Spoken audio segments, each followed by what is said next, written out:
Have you ever felt the weight of your own potential? So heavy it keeps you from taking even a single step. You dream of creating something magnificent, something that carries your name into tomorrow. But every sketch looks wrong, every plan feels too small. So you erase and start again, and again, until the page itself feels tired of waiting. This is the story of a young architect who once believed greatness was born in leaps. But life, as he would learn, is built in inches. One night, sitting alone in a half-finished studio, he decided to draw a single line. Just one. No erasing. He didn't know it then, but that line would become the quiet foundation of his life, the start of everything he thought he'd lost. Because sometimes, the smallest line you draw today becomes the bridge to everything you're meant to build. By morning, the city was already humming, 1,000 ambitions waking at once. But inside his small studio, the architect sat still, staring at the unfinished model before him. Paper walls leaned, sketches curled under the weight of forgotten drafts.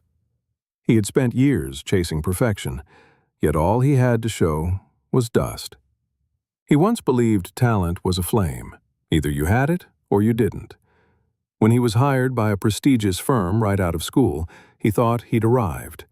But every project slipped away. Every proposal came back marked too ambitious, too risky, too late.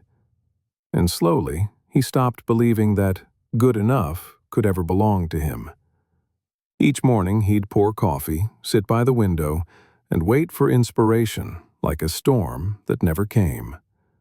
The walls around him carried silent evidence of his doubt, erased pencil marks, torn sheets, half-built models.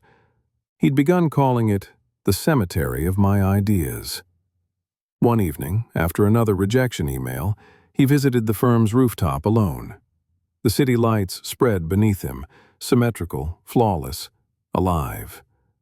"Everyone else is building," he whispered, "and I'm still planning." It wasn't just failure that haunted him. It was the shame of standing still while the world moved on. Friends were designing landmarks. He couldn't finish a staircase. He scrolled through their achievements online, each photo a quiet reminder that he was falling behind. Inside, his chest burned with comparison. The thought came like a cruel whisper. Maybe you were never meant to build anything lasting. That night, he walked home through empty streets, the echo of his steps growing louder than his thoughts. At a small cafe, he passed a woman sketching on a napkin, loose, imperfect, alive. She smiled without looking up. That single moment, her ease, her freedom, cut through him like light through glass. He reached his apartment and pulled out his old sketchbook. Its pages were scarred with erasures, ghosts of what he couldn't finish. For a long time, he just stared. Then, almost without thinking, he drew a line. It trembled slightly, uneven and soft. But it was real. And for the first time in months, he didn't erase it. Still, as he closed the book, a new doubt crept in. What can one line change, he thought. The next morning, the same question followed him to the studio. Clients called, deadlines loomed. The city demanded speed, results, brilliance. But all he had was that single, fragile line, an act so small that almost felt foolish. Yet beneath the noise of his own uncertainty, something within him stirred. Not confidence, but curiosity. Maybe, just maybe, small was the place to start. A week passed, and the young architect kept the sketchbook open on his desk. The first line stared back at him, patient and silent. It didn't demand perfection. It only asked to be continued. Still, he hesitated, afraid that the next stroke might ruin it, that the wrong line might prove his fears right. One evening, after another day of empty drafts, he wandered into a small bookstore near the train station, the kind that smelled of dust and rain. In the corner sat an old man, hunched over a wooden table, drawing lines on yellowed paper with a fountain pen. No rulers, no blueprints, just slow, deliberate movement. The architect watched for a while before finally asking, "What are you drawing?" The old man looked up, eyes calm beneath the soft light. "The same thing I draw every day," he said, smiling. "One line." "That's it? You don't erase?" "Never." The man turned the paper so the young architect could see. It was covered in hundreds of intersecting strokes, imperfect, crooked, alive. Each line remembers the last. That's how you build truth. The words sank deep. The architect laughed softly, half in disbelief. "But I'm an architect. I can't afford imperfection." The old man capped his pen. "Then maybe you've mistaken precision for purpose." That sentence hit harder than any critique he'd ever received. For years he'd chased precision, perfect angles, flawless renderings. But purpose? That was something he'd lost along the way. The old man handed him a thin notebook, the kind with cream pages and no lines. "Draw one line each day. No erasing. Not to plan, not to impress. Just to see." The architect took it reluctantly. "That's simple?" The man smiled again. "Everything profound begins that way." That night, he opened the new notebook under the glow of his desk lamp. His hand trembled, but he drew another line, this time longer, more certain. Then another the next day, and the next. Soon, a rhythm began to form, each line connected to the one before, not perfectly, but honestly. It became a quiet ritual, a conversation between his doubt and his persistence. Weeks passed. The pages filled, some messy, some graceful, but all of them stayed. No erasing. Something shifted inside him. He noticed it while walking to work one morning. The way light reflected off glass buildings, the curve of a shadow against concrete. The world itself seemed to be built from imperfect lines. He began seeing architecture not as control, but as continuation. Still, he wondered, would these small, uneven strokes ever lead him anywhere real? Then one day, his mentor at the firm glanced over his sketches and paused. "You've changed," she said. "Your designs breathe now."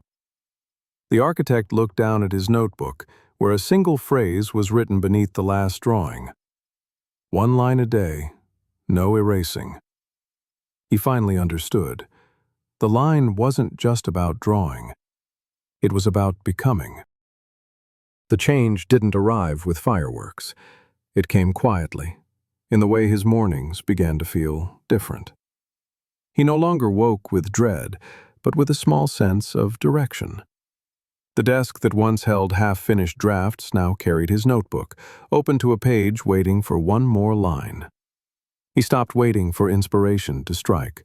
Instead, he met it halfway. Each day, one line, sometimes straight, sometimes trembling, but always there. Some nights he'd add a curve that felt wrong, and for the first time, he'd let it stay. He started to see beauty in what couldn't be corrected. Clients began to notice. His designs were no longer cold or rigid. They carried motion, warmth, and human imperfection. When his mentor asked how he'd done it, he only smiled and said, "I stopped erasing myself." Months later, a new project landed on his desk, a small community library. It wasn't glamorous, but it was his.